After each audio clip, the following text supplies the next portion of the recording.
हा हा हा हा. सर नमस्कार. नमस्कार साहेब.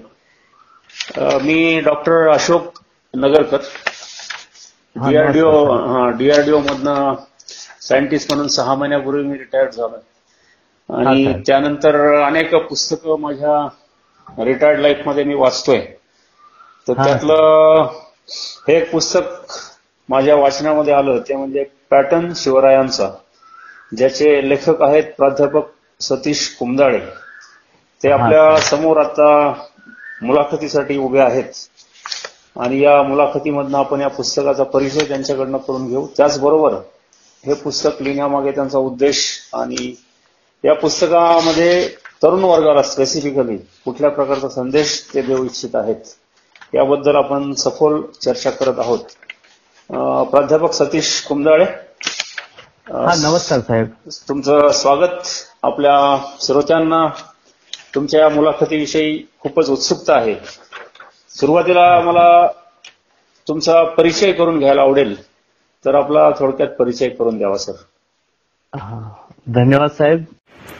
निश्चयाने झेलली संकटे, झुंजून परकीयांचे एकटे, असे विद्वान, अभ्यासू, चारित्र्य संपन्न, प्रजावत्सल्य, न्यायी व स्वाभिमानी राजे छत्रपती संभाजी महाराज यांचा आज बलिदान दिवस. त्यांच्या स्मृतींना विनम्रपणे मानाचा मुजरा करतो. तसेच स्वराज्य संकल्पक शहाजीराजे, स्वराज्य माता माँसाहेब जिजाऊ, स्वराज्य निर्माते छत्रपती शिवाजी महाराज यांना मानाचा मुजरा करतो आणि मुख्य विषयाकडे वळतो. माझं भाग्य समजतो की एक डीआरडीओचे वरिष्ठ शास्त्रज्ञ ज्यांनी आपलं अवघं आयुष्य देशाच्या संरक्षणाच्या विकासासाठी आणि वेगवेगळे क्षेपणास्त्र निर्माण करण्यासाठी घालवलेलं आहे. असे एक ज्येष्ठ आणि श्रेष्ठ ज्यांनी एपीजे अब्दुल कलामांसोबत काम केलेलं आहे. त्यांचं आतापर्यंत नाव, त्यांचे विचार मी ऐकून होतो. युट्यूबवरती त्यांचे असंख्य पराक्रम, त्यांनी लावलेले शोध याविषयीचे विचार, व्याख्यान मी ऐकून होतो. पण आज प्रत्यक्ष आपण स्वतः माझी मुलाखत घेतात हे मी माझं भाग्य समजतो. आणि योग कसा पहा की आज मराठी नववर्ष गुढीपाडवा आहे. छत्रपती शिवरायांनी या महाराष्ट्रालाच नव्हे तर संपूर्ण हिंदुस्थानला स्वराज्य आणि स्वराज्याचा धडा दिलेला आहे. त्या शिवरायाविषयी आणि त्या शिवरायावरती मी लिहिलेल्या पॅटर्न शिवरायाविषयी आपण माझी मुलाखत घ्यावी यापेक्षा आनंदाची आणि भाग्याची कोणती गोष्ट असणार आहे साहेब? आमचंही भाग्य, श्रोत्यांचंही भाग्य. हा सर. सर आपला परिचय करून द्यावा आता. हा माझा परिचय, मी सतीश कुमदाळे. मी शिक्षणशास्त्रामध्ये अध्यापक म्हणून आतापर्यंत 22 वर्ष कार्यरत आहे. मला वाणी आणि लेखणी खूप आवडते. बालवयापासूनच मी वेगवेगळे लेख आणि छोटी छोटी पुस्तकं लिहित गेलो, वाचत गेलो, अभ्यासत गेलो आणि विचार मांडत गेलो. ते इतरांनी ऐकलं, कौतुक केलं आणि प्रेरणा मिळत गेली. यामुळे मी आतापर्यंत माझ्या नोकरीच्या काळात जिथं जाईल तिथं एक ग्रंथ आणि त्या विद्यापीठाची एक डिग्री, असं आतापर्यंत मी 4 विषयात MA, MEd आहे आणि आता PhD करतो आहे. आतापर्यंत 12 ग्रंथ मी लिहिलेले आहेत आणि संपूर्ण हे ग्रंथ आजच्या काळात, आजच्या तरुणांना, आजच्या नागरिकाला जीवन जगण्यासाठी किती आदर्श असावेत आणि काय गरजेचे आहेत यावरतीच मी माझी लेखणी आणि वाणी झिजवतो आहे. तुमचा एकंदरीत परिचयामध्ये मी वाचलं की तुम्हाला अनेक पुरस्कार प्राप्त झालेले आहेत. त्यातला एक म्हणजे रायगड ज्ञानपीठ पुरस्कार सातारा, आदर्श साहित्यिक पुरस्कार रायगड, नाह आपटे उत्कृष्ट ग्रंथ पुरस्कार सातारा, आदर्श वक्ता पुरस्कार रायगड, मानपत्र दूरशेत रायगड यासारख्या अनेक पुरस्कारांनी तुम्हाला सन्मानित करण्यात आलेलं आहे. हे सर्व तुम्ही मला वाटतं तुमच्या एकंदरीत लेखन आणि व्याख्यानं यामुळे समाजापर्यंत पोहोचलात आणि त्याचं ही पावती समाजाने तुम्हाला दिलेली आहे. तुमच्या या पुस्तकामध्ये सर मला विचारायचंय की शुभ संदेश या पुस्तकाला माननीय अण्णा हजारे यांनी दिलेला आहे, तर त्याबद्दलची तुमची माहिती सांगा. हा, भूमिपुत्रासाठी काया झिजवणारे ज्येष्ठ आणि श्रेष्ठ समाजसेवक अण्णा हजारे हे राष्ट्रजागृतीचे दीपस्तंभ आहेत. कंटकाचे निर्दालन करणारे अण्णा बहुजनोद्धारक आहेत. त्यांनी माझी सर्व लेख वाचावा आणि माझ्या पुस्तकाला प्रस्तावना द्यावी. कारण अण्णांनी आपल्या कार्यातून स्वाभिमानाची ज्योत पेटवलेली होती. म्हणून अण्णा हे छत्रपती शिवराय यांचीच विचारधारा पुढे नेणारे आहेत आणि त्यांचे पाईक आहेत.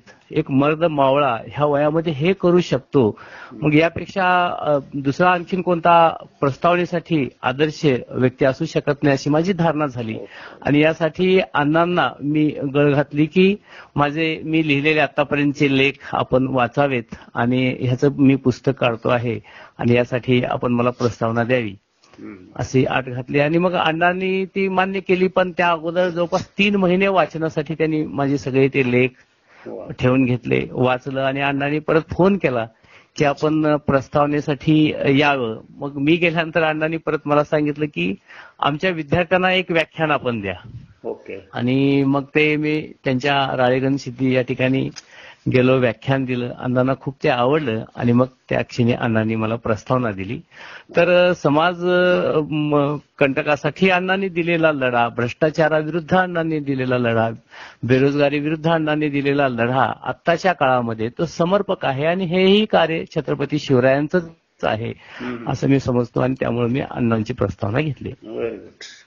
त्यानंतर मला पुढे विचारायचं आहे, मनोगत तुमच्या या पुस्तकाविषयी तुम्ही तुमचे विचार मांडलेले आहेत, त्याद्वारे तुम्ही काय संदेश देऊ इच्छिता?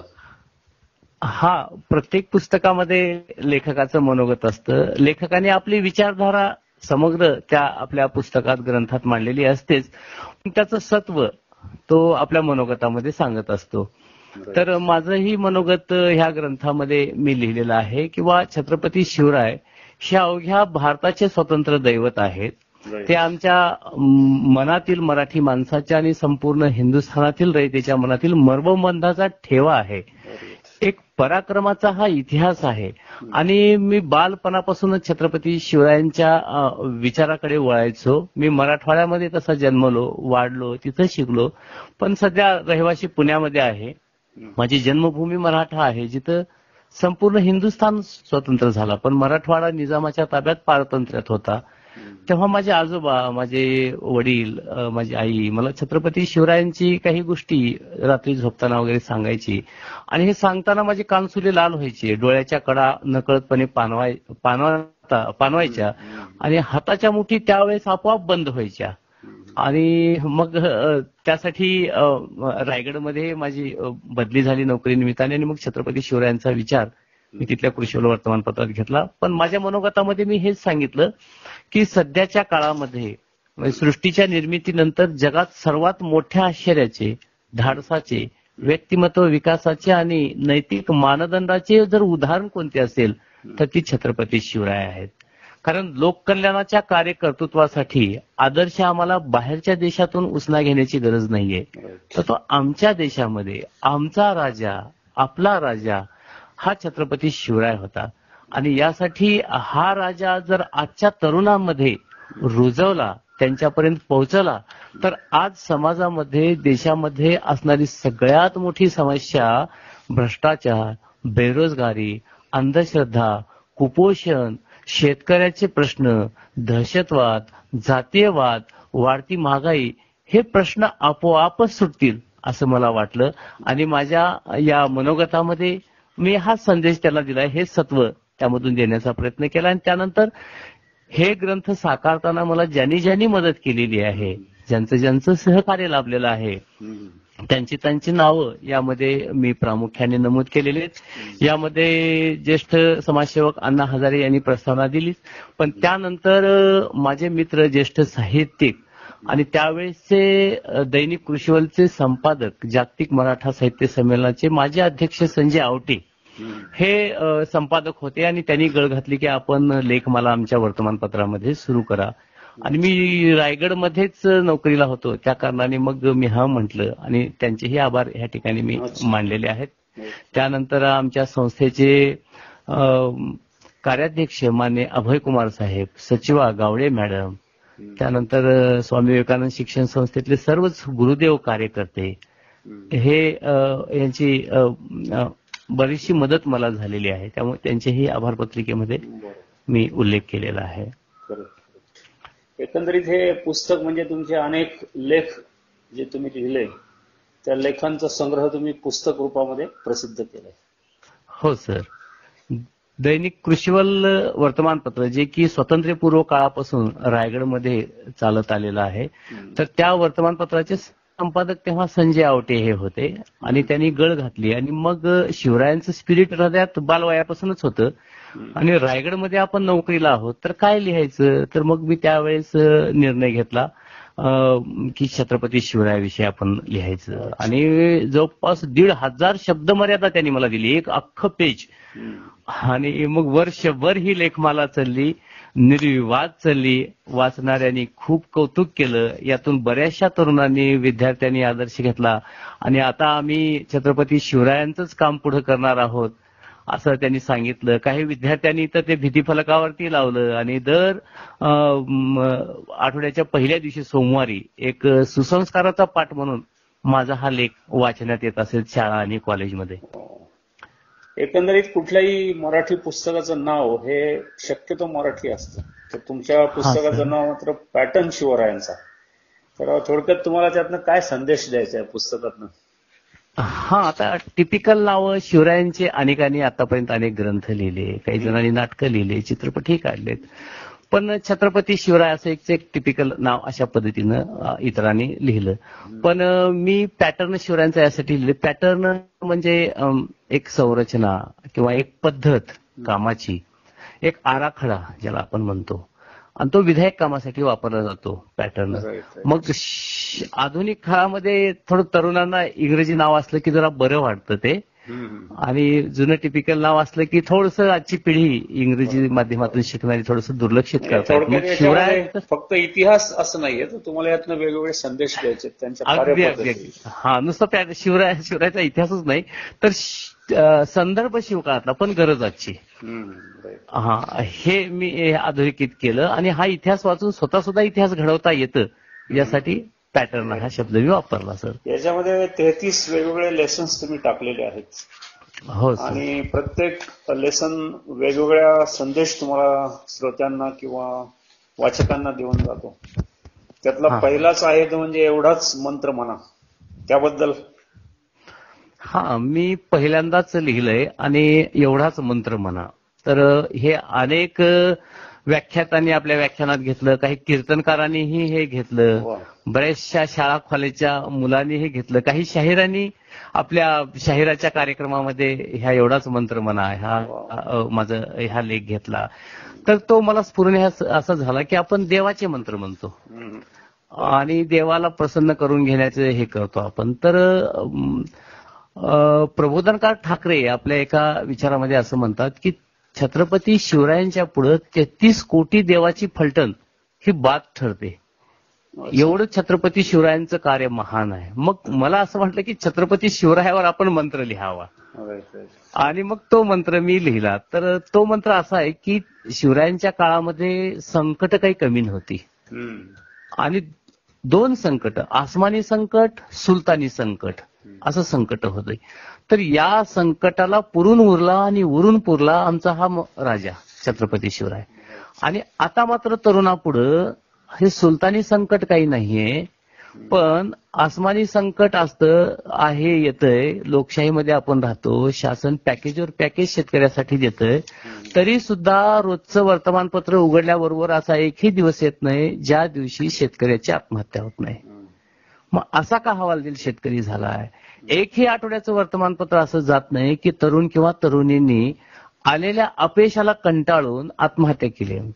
तर अशा ह्या आत्महत्या वाढत चाललेल्या आहेत. तर मग ह्याच्यासाठी छत्रपती शिवराय यांचा आदर्श असावा म्हणून मी एवढाच मंत्र म्हणा त्यामध्ये तुलना केली की शिवरायांनी कसं फाईट केलं या संकटाला आणि या संकटावर उभं राहून स्वतःची उंची कशी वाढवली, तसं तुम्ही सुद्धा तो आदर्श घ्या आणि या संकटाला भिवू नका, संकटाला संधी समजा आणि त्यावरती उभं राहून स्वतःची उंची वाढवा. यालाच कंटिन्युएशन मध्ये तुम्ही स्फूर्तीचा झरा असा पुढचा लेसन लिहिलाय, तर त्यामध्ये कविभूषण शिवरायांबद्दल काय म्हणतात ते तुम्ही लिहिलंय, ते जरा सांगाल? हा सर, हा स्फूर्तीचा झरा. आता मंत्र म्हणल्यानंतर आपल्याला स्फूर्ती आली पाहिजे. यासाठी मी दुसऱ्या प्रकरणाचं नाव स्फूर्तीचा झरा असं दिलेलं आहे, जे की झरा हा कधीही कमी होत नाही आणि झऱ्याचं पाणी हे पवित्र असतं, साचलेलं पाणी हे डबका असतं. मात्र छत्रपती शिवरायांची विचारधारा अशी आहे की ती कितीही तुम्ही उपसली, कितीही काढली, कितीही प्यायली, कितीही अंगीकारली तर कमीच आहे, ते आणखीन पाणी तेवढंच राहतं, येत राहतं सारखं असं. तर त्याच्यात मी कवी भूषणचं म्हणजे प्रत्येक प्रकरणाच्या अगोदर मी तत्कालीन विचारवंताचं, तसेच संतांचे, तसेच मध्ययुगीन काळातील काही महामानवांचे आणि आजच्या आधुनिक काळापर्यंत असे वेगवेगळे विचार मांडलेले आहेत. तर स्फूर्तीचा झरा ह्या प्रकरणात मी सुरुवातीला कवी भूषण यांचे ह्या ओळी लिहिलेले आहेत. कवी भूषण आपल्या एका ग्रंथात असं म्हणतात की शिवाजी राजांची ओळख न करता इतरांची ओळख करून काय उपयोग. शिवाजी राजांना ज्याने ओळखले त्याला इतरांची ओळख करण्याची आवश्यकता काय आहे, असं हे ते त्यांचे विचार आहेत, ते मी लिहिलेले आहेत. याच लेसन मध्ये शेवटी निश्चयाचा महामेरू तुम्ही उल्लेख केलेला आहे. बहुत जनासी आधारू, अखंड स्थितीचा निर्धारू, श्रीमंत योगी. शिवरायांविषयी हे ज्ञात असलेले 4 ओळी अनेक व्याख्याते अनेक ठिकाणी वापरत असतात आणि त्यातनंच त्यांची महती आपल्याला कळते. फार सुंदर. पुढच्या लेसन मध्ये तुम्ही उज्ज्वल आमचा इतिहास याबद्दल इव्हन रशियाचे पंतप्रधान सुद्धा शिवरायांविषयी काहीतरी बोलतायत, सांगाल का? हा सर, रशियाचे माजी पंतप्रधान त्यावेळेचे मार्शल बुल्गागिन नावाचे होते. तर त्यांनी शिवरायांचा अभ्यास केला आणि त्यांनी आपल्या एका विचारामध्ये असं सांगितलं होतं की साम्राज्यशाही विरुद्ध बंड उभारून स्वराज्याची पहिली मुहूर्तमेढ छत्रपती शिवाजी महाराजांनी रोवली आणि हे राजे आम्हाला आदर्शवत वाटतात असं रशियाच्या पंतप्रधानांनी म्हणावं. एवढा हा राजा आमचा महान होता आणि आपण तर आपल्या राजांना मोठं म्हणतो, पण आपल्यापेक्षा बाहेरच्या जगामध्ये राजांची किती मोठी ओळख आहे हे मी सांगण्याचा प्रयत्न केला आणि त्यामुळे रशियाचे पंतप्रधान त्यावेळेचे मार्शल बुल्गालिन यांचे विचार मी या ठिकाणी लिहिलेले आहेत सर. आणि हे विचार तुम्हाला कुठे मिळाले सर? रेफरन्सेस कुठे आहेत त्याचे? म्हणजे हा सर, ह्याचे रेफरन्स, ह्यांचे संदर्भ वेगवेगळ्या ग्रंथामध्ये मला मिळाले आणि त्या ग्रंथातून ते वेचून मी घेतलेले आहेत आणि मग माझं हा ग्रंथ संपल्यानंतर मी संदर्भ ग्रंथ ह्या ग्रंथासाठी जे जे वापरले त्याचा मी उल्लेख केलाय, त्यात त्या ग्रंथाचा उल्लेख केलेला आहे मी. म्हणजेच हे पुस्तक लिहिताना तुम्ही अनेक मोठमोठ्या लोकांचे विचार रेफर केलेत आणि त्याचा उल्लेख सुद्धा तुम्ही ते पॉझिटिव्हली केलेला. हा, आणि त्यांच्या नावानिशी मी केलेला आहे. हा, त्यामुळे पारदर्शकता ह्या ग्रंथामध्ये आहे. करेक्ट. आणि एवढ्या मोठ्या राजांचे पुस्तक लिहायचं म्हणल्यानंतर तसं काही हे एवढं सोपं नव्हतं. कमीत कमी 400-500 ग्रंथ मी वाचले असतील, असंख्य गडकोट मी फिरलो आणि एकेका विषयावरती माझ्या परिवारातील सदस्याशी, माझ्या मित्रासोबत मी चर्चा केली आणि त्यानंतरच मी शब्द रेखाटले. आणि ह्या पुस्तकाचं वैशिष्ट्य असं सर की हे पुस्तक आहे, माझे विचार अगोदर कृषीवल वर्तमानपत्रामध्ये आले लेख म्हणून, आणि त्या लेखाचंच मी नंतर पुस्तक काढलं असं आहे. शक्यतो ग्रंथ अगोदर तयार होतात, मग त्यावरती लेख वर्तमानपत्रात येतात, पण माझे लेख अगोदर आले आणि पुस्तक नंतर तयार झालं. पुढे संस्कार जिजाऊंचे, हा तर विषय खूपच महत्वाचा आहे, किंबहुना विद्यार्थी दशेपासून आपण ते शिकत आलो, त्याबद्दल आपलं मत व्यक्त करावं. हा सर, छत्रपती शिवराय घडले, छत्रपती शिवरायांच्या गुरु होत्या त्या माता जिजाऊ होत्या आणि मग न्यायमूर्ती महादेव गोविंद रानडे यांनी सुद्धा या संदर्भामध्ये आपले विचार मांडलेले आहेत. ते मी ह्या संस्कार जिजाऊचे या प्रकरणाच्या पहिल्यांदा घेतलेले आहेत. ते अशा आहेत की न्यायमूर्ती महादेव गोविंद रानडे असे म्हणतात, आपल्या आयुष्याच्या प्रत्येक कठीण प्रसंगी शिवाजी आधी जिजाबाईंचा आशीर्वाद घेत असत आणि ती देवावर विश्वास ठेवून त्यांना भयंकर साहसाची कृत्य साधण्याची प्रेरणा देत असे. थोर पुरुषांच्या थोरपणा जर आईच्या शिकवण्यामधील स्फूर्तीवर अवलंबून असेल तर शिवाजीच्या कामगिरीवर जिजाबाईंचा वाटा अव्वल दर्जाचा मानावा लागेल. त्यांच्या बळाचे जिजाऊ हेच प्रमुख कारण आहेत असे मला वाटते, असे महादेव गोविंद रानडे असे म्हणतात आणि ते योग्य आहे. कारण जिजाऊ होत्या म्हणून छत्रपती शिवराय तयार झाले. म्हणून आताच्या ज्या सर गर्भामध्ये मुलींच्या कत्तली होत आहेत ना, हे पाहून खूप दुःख होतं मला. काळीज अगदी कापतं, चर्र होतं की बीड सारख्या ठिकाणी हजारो मातांच्या गर्भाची हत्या झाली, कारण त्या गर्भामध्ये मुली वाढत होत्या आणि हे गर्भाशय खाली करून कुत्र्यांना देण्यात आलं. ही वर्तमानपत्रात मीडिया पुढे उघड झालेली बातम्यानंतर त्या डॉक्टरांना अटक झाली, ती बाब वेगळी. पण माझ्या पुढे एक प्रश्न आहे जो मला समाजाला विचारायची आहे की जर त्यावेळेस जिजाऊची हत्या गर्भात झाली असती तर शिवराय तुमच्या आमच्या वाट्याला आले असते का?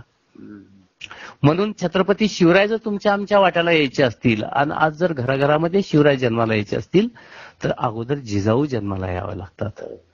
आणि जिजाऊंची विचारधारा जर प्रत्येक मातेने स्वीकारली आणि आपल्या मुलाला घडवलं तर आजही महाराष्ट्रातल्या प्रत्येक घरात शिवबा जन्माला घेतील आणि शिवबा घडतील अशी माझी धारणा आहे. म्हणून संस्कार जिजाऊचे हे मी प्रकरण लिहिलेलं आहे.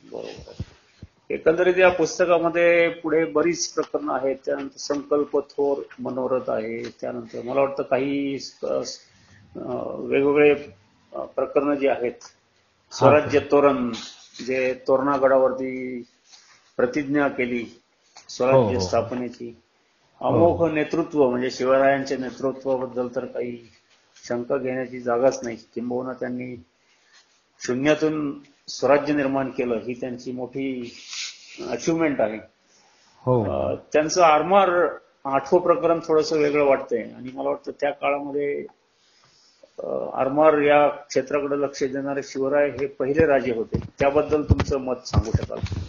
हा सर, तर त्या काळामध्ये हे मुघल किंवा इतर राजे जे होते ते पूर्णपणे आरमार दलाच्या बाबतीत इंग्रजावरती अवलंबून होते. आणि त्यावेळेचा हिंदू समाज असा अंधश्रद्धा पाळत होता की समुद्र मार्गे प्रवास करणं म्हणजे ही एक आपला घात केल्यासारखं आहे.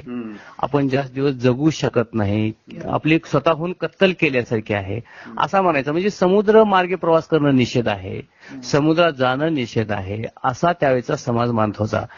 पण महाराजांनी अंधश्रद्धा ही निषेध मानली आणि आरमार दल उभं करणं हे स्वराज्यासाठी, देशासाठी आवश्यक आहे, गरजेचं आहे.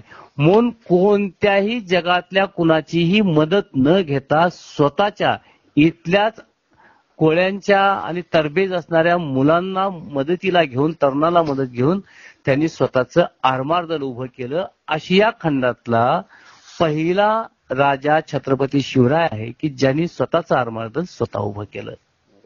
असं म्हणून हे असे होते शिवरायांचे आरमार असं. आणि या बाबतीत पोर्तुगीज व्हाईसराय अँटिनिओ असं म्हणतो की छत्रपती शिवरायांच्या नौदलामुळे सागरी किल्ल्यात वाढ झाली आणि राजांच्या नाविक दलाची शत्रूला भीती वाटायला लागली, असं पोर्तुगीज व्हाईसरायनं त्या काळामध्ये छत्रपती शिवरायांच्या आरमार दलाचं वर्णन केलेलं आहे सर. आणि काही जहाज तर एवढे हलके होते, संगमेरी नावाचं जहाज, की जे मॉस्को पर्यंत जाऊन आलेलं होतं शिवरायांचं. जगातील सगळ्यात कमी वजनाचं आणि वाऱ्याचा आधार घेऊन वेगानं पुढे सरसावणारं जहाज जर कोणतं होतं तर ते छत्रपती शिवरायांनी निर्माण केलेलं होतं. म्हणून आमचा ज्वज्वल्य असा हा इतिहास आहे आरमार दलाचा. आणि ह्याच आरमारातून आधुनिक काळामध्ये हे दहशतवादी येतातच कसे हा प्रश्न मला पडतोय. मग कुठंतरी शिवरायांचं विस्मरण झालंय आणि तो आदर्श घ्यावा आणि मग आपला आरमार दल चांगलं ताकदवान करावं, बलशाली करावं असं मला वाटतं, म्हणून ते प्रकरण लिहिलंय. बरोबर. त्याचबरोबर शिवाजीराजे म्हटलं की किल्ले, गडकोट यांचं समीकरण आहेच आणि महाराष्ट्रामध्ये अनेक गडकोट आहेत की ज्याच्यावरती शिवरायांचा इतिहास कोरला गेलाय. तर ते एक प्रकरण तुमचं आहे, तर त्याबद्दल तुम्ही त्यावरती तुमचं भाष्य करावं. हा सर, त्यावेळेस जेवढे गडकोट स्वतःचे तेवढं स्वराज्य बळकट असं एक सूत्र होतं. आणि म्हणून शिवरायांनी काय केलं की गडकोटांना महत्व जास्त दिलं आणि त्यामुळं स्वराज्य इथं अगदी अभेद्य राहिलं. इथं औरंगजेब आला, भरपूर इंग्रज आले, पोर्तुगीज आले, डच आले, फ्रेंच आले आणि ही शिवरायांनी निर्माण केलेलं स्वराज्य नेस्तनाबूत करण्याचा त्यांनी स्वप्न पाहिलं, प्रयत्न केला, पण एकालाही जमलं नाही. ते आले आणि स्वतःचीच कबर इथं खंदून घेतली या मराठी मातीमध्ये त्यांनी. पण ह्याचं सगळं श्रेय जे असतं जातं ते महाराजांच्या या गडकोटाला जातं आणि महाराजांच्या विचारधारेला जातं. त्यांनी निर्माण केलेले गडकोट तसे होते आणि गडकोटावरती मर्द मावळे त्या पद्धतीचे होते. त्यामुळे ते आताच्या भाषेत जर सांगायचं झालं तर आताचे शिवरायांचे गडकोट म्हणजे आताचे तीर्थक्षेत्र आहेत. मग पुण्यात देवाच्या ह्याला जायची आम्हाला गरज नाही, तर शिवरायांचे गडकोट हेच आमचे देव आहेत. म्हणून जुन्या पिढीतील कविराज माधव यांनी असं म्हटलेलं आहे, प्रयाग काशी मथुरा वृंदावन ही कोणाला, प्रयाग काशी मथुरा वृंदावन ही कोणाला, नसेल ठावा रायगड जया त्या हातभाग्याला. तर असं कवी माधव यांचे उद्गार आहेत. किंवा तो दुर्भाग्य हे आहे की ज्याला रायगड माहित नाही किल्ला आणि जो काशी मथुरा प्रयागला वगैरे जाण्याचा प्रयत्न करतो. म्हणजे या अगोदर प्रयाग काशी मथुरा वृंदावन ह्या तीर्थक्षेत्रापेक्षाही श्रेष्ठ कोणतं ठिकाण असेल तर ते रायगड आहे, जी शिवरायांची राजधानी होते. रायगड भागामध्ये तुम्ही सर्व्हिस पण केलेली आहे, तुमच्या बोलण्यात आलं होतं. तर रायगडावरती ज्यांनी हा रायगड बांधला तर त्यांना शिवरायांनी विचारलं होतं तुला काय पाहिजे, त्याबद्दल काही तुम्ही माहिती देऊ शकाल? तर त्यांनी बहुतेक सांगितलं की शिवराय तुमचा पाय त्या ठिकाणी यावा, आणि शिवरायांनी तिथे पाऊल ठेवलं आणि तो ठसा आजही रायगडावरती आहे असं सांगितलं होतं. हो, तर ते सर असं होतं की इंदुलकर हे बांधकाम खात्याचे प्रमुख होते स्वराज्यातले. आणि मग शिवराय मोहिमेवरती निघाले आणि त्यांनी सांगितलं की रायगडाची डागडुजी करून घ्या, जिथं जिथं काय आवश्यकता आहे ते सगळं बांधून घ्या, आम्ही मोहिमेहून येईपर्यंत इंदुलकर हे पूर्ण झालेलं पाहिजे बांधकाम आपलं. तर मग महाराज मोहिमेवरती निघून गेले आणि इंदुलकरांनी ते डागडुजी करायला सुरुवात केली. पण एवढा मोठा रायगड किल्ला आणि मग त्यांना मिळणारी मदत संपली तिथं, आणि आता पुढची मदत पाहिजे स्वराज्यातली तर शिवरायांची मोहर पाहिजे, हस्ताक्षर स्वाक्षरी आणि शिक्का पाहिजे, तर तो मिळेनासा झाला. पण महाराजांना दिलेले मी शब्द होते की वा तुम्ही येईपर्यंत मी पूर्ण करतो, हे इंदुलकरांना आठवलं. मग त्यांनी काय केलं, स्वतःची शेती विकली, स्वतःची प्रॉपर्टी विकली आणि रायगडाचं बांधकाम चालू ठेवलं. त्यानंतर पैसे धनद्रव्य कमी पडलं तर स्वतःचं घर विकलं, वाडा विकला इंदुलकरांनी. पण या रायगडाचं बांधकाम थांबू ठेवलं नाही, तर बांधकाम पूर्ण केलं. महाराज जेव्हा मोहिमेहून आले तेव्हा त्यांनी पाहिलं की एवढा रायगड सुंदर झालेला आहे, जसा पाहिजे त्याही पेक्षा सुंदर इंदुलकरांनी केलेला आहे. तर मग महाराजांचा जेव्हा राज्याभिषेक झाला तेव्हा त्यांनी त्या वेळेसच्या सरदारांचं मोल जाणून, कामगिरी जाणून, कर्तृत्व जाणून त्यांना बोलवलं होतं. त्यापैकी इंदुलकरांना त्यांनी जवळ बोलवलं आणि सांगितलं की इंदुलकर, तुम्ही स्वराज्यासाठी सर्वस्व अर्पण केलेलं आहे, तुम्ही काहीच ठेवलं नाही, स्वतःची शेती बाडी प्रॉपर्टी वाडा एवढं सुद्धा विकलेलं आहे, स्वतः परिवारासह रायगडावर राहायला आला, तर सर्वस्व तुम्ही पणाला लावलंय. आता बोला इंदुलकर की तुम्हाला काय पाहिजे, एखादं पद पाहिजे, प्रॉपर्टी पाहिजे, शेती जुमला काय पाहिजे ते मागा, आम्ही देऊ. तेव्हा हे इंदुलकर म्हणाले की महाराज, तुम्ही जेव्हा सकाळी सकाळी जगदीश्वराच्या दर्शनाला जाता, महाराज सकाळी जगदीश्वराच्या दर्शनाला जायचे, जगदीश्वराचं मंदिर सर रायगड किल्ल्यावर आणखीनही आहे. तर तुम्ही जेव्हा जगदीश्वराच्या दर्शनाला जाता तेव्हा पायऱ्या चढत असताना तुमच्या पायाची धूळ माझ्या मस्तकावर पडावी म्हणून सर्वात खालच्या पायरीवरती माझ्या नावाची पाटी तिथं लावण्याची परवानगी आपण द्यावी. आणि महाराजांनी ते तत्काळ मान्य केलं. म्हणून मग हिरोजी इंदुलकरनी त्या किल्ल्याच्या त्या जगदीश्वराच्या मंदिराला जायच्या ज्या पायऱ्या आहेत त्या पायऱ्याच्या सुरुवातीलाच खालच्या पायरीवरती असं एक पाटी करून लावली, जी आजही पाहायला मिळते, शेवेशी तत्पर हिरोजी इंदुलकर असं. आणि ती पाटी आपल्याला आजही पाहायला मिळते की महाराजांच्या पायाची धूळ आपल्या मस्तकावर पडावी, एवढे ग्रेट विचार ह्या हिरोजी इंदुलकरचे होते. म्हणून आताचे हिरो हे सोंगाड आहेत, पण रिअल हिरो हिरोजी इंदुलकर आहेत. नाव जसं हिरोजी तसं ते खरोखरच हिरोच आहेत आताच्या काळातले. आपली मुलाखत पुढे चाललेली आहे आणि जवळपास 28 मिनिट झालेत. तुमच्या या पुस्तकामध्ये अनेक लेसन्स तुम्ही प्रकरणं दिलीत, तर त्यामध्ये आता मी पुढे घेतोय की मधले काही प्रकरणं आहेत, पण अंधश्रद्धेविषयी शिवरायांचे काही वेगळे विचार होते आणि त्याबद्दल आजच्या युवकांना त्यातनं काय तुम्ही संदेश देऊ इच्छिता? हा सर, की शिवरायांच्या काळामध्ये अंधश्रद्धा ही निषेध मानली जात होती. ओके. तर स्वराज्य असे होते आदर्श, अंधश्रद्धा तिथे होती निषेध. हा, तर असं होतं की महाराजांनी त्या काळामध्ये एवढे गडकोट घेतले, पण एकाही किल्ल्यावरती सत्यनारायणची पूजा घातली नाही. एकाही किल्ल्यावरती उलटी भावली, लिंबू, मिरच्या अशा बांधलेल्या नाहीयेत. त्यानंतर कोणतंही कर्मकांड महाराजांनी कधी केलेलं नाही. तर मग आता पीएचडी केलेला माणूस, डॉक्टरेट मिळवलेला माणूस सुद्धा स्वतःची 2 व्हीलर 4 व्हीलर घेतलं की आधी भावली बांधतो, घर बांधलं की त्या ठिकाणी तुटलेल्या चपला बांधतो. मग हे कुठेतरी विसंगत वाटतं. आणि मग महाराजांचं त्या काळामध्ये भावली न बांधलेला किल्ला आजही 350 वर्षानंतर अभेद्य आहे, अजिंक्य आहे. मग हा आदर्श घ्यावा. एखादं मांजर सुद्धा आज जर आडवं गेलं तर आम्ही पाठीमागं येतो आणि 100 नंबर म्हणून तिथंच बसतो. तर ही अंधश्रद्धा आहे. या अंधश्रद्धातून आपण बाजूला व्हावं. तर पाप पुण्य, मंत्रतंत्र, जादूटोणा, ताईत, नवस, मुहूर्त, अंगात येणे, भानामती, करणी यासारख्या अंधश्रद्धेच्या चक्रातून आजचा माणूस सुटलेला नाही.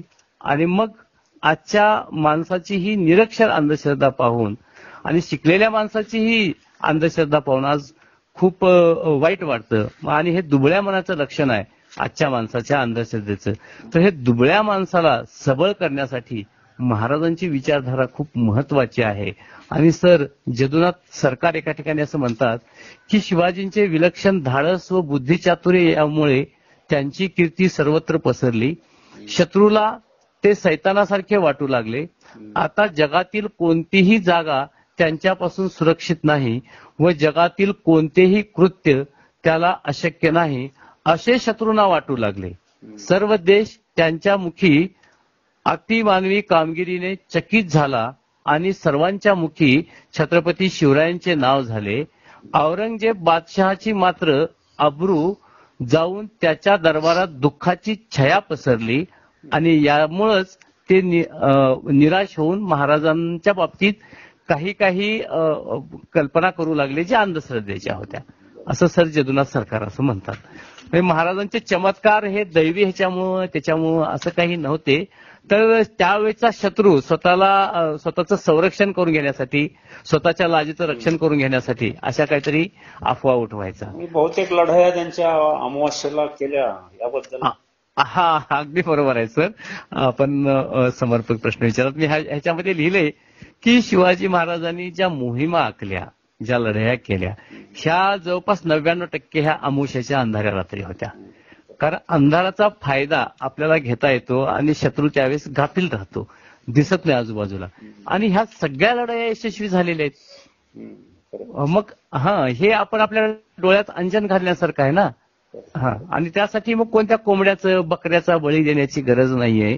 तर कर्तृत्व पाहिजे आणि त्यातून आपल्याला यश मिळतं, हेच महाराजांनी आपल्याला सांगितलेलं आहे. तेव्हा आजच्या आधुनिक युगातील ह्या माणसांनी सुद्धा अंधश्रद्धेपासून थोडंसं दूर राहावं आणि महाराजांचा आदर्श आपल्यामध्ये रुजवावा असं मला वाटतं. त्याचबरोबर पुढे आता पुस्तकाच्या 23व्या प्रकरणात तुम्ही चारित्र्य याबद्दल तुमचं स्वतःचं मत मांडलंय. मरणाची प्रेरणा ध्येयवादातून येते आणि या ध्येयवादाला चारित्र्यवान नेत्याची जोड असली म्हणजे अशा नेत्याच्या शब्दाखातर माणसे जीवाचे रान करू शकतात. हे माणसाच्या स्वभावाचे वैशिष्ट्य शिवरायांच्या आचरणात सामावलेले आहे. हे विचार तुम्ही मांडलेत.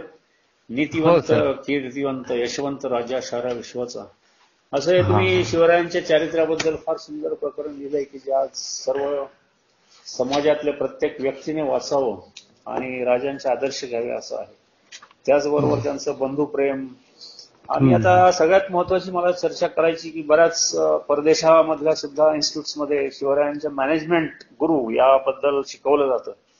ते प्रकरण तुम्ही घेतलंय, त्याबद्दल जरा माहिती आपल्या श्रोत्यांना द्यावी. हा सर. मॅनेजमेंट तर गुरु.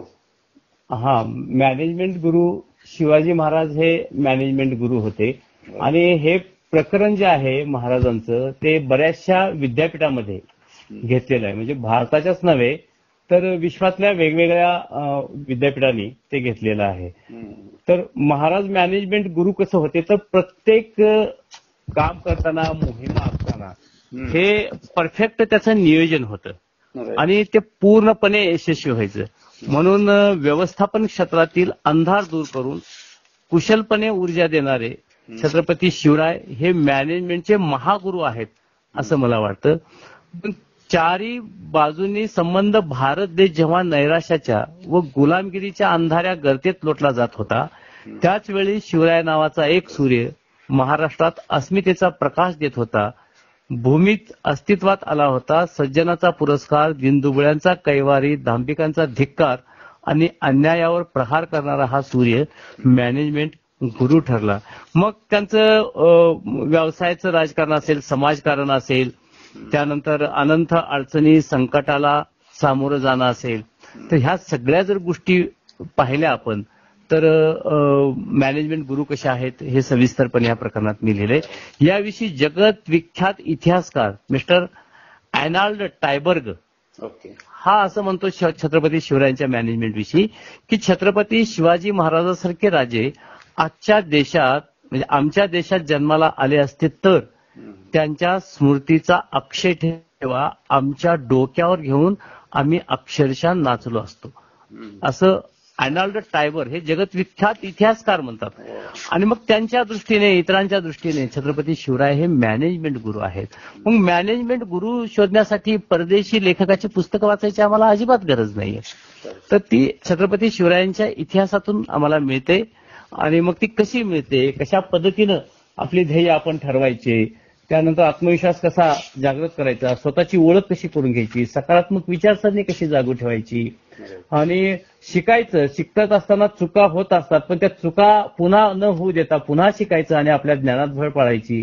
अडथळ्यावरती आपण कशी मात करायची, योग्य निर्णय क्षमता कशी घ्यायची, जिद्द कशी ठेवायची आणि सतत काम करून वेळेचा सदुपयोग कसा करायचा, धाडशी वृत्ती म्हणजे काय असतं, हे सगळ्या गोष्टी ज्या आहेत ह्या मॅनेजमेंट गुरुमध्ये मिळतात आणि त्यामुळे ते मी प्रकरण लिहिलेलं आहे.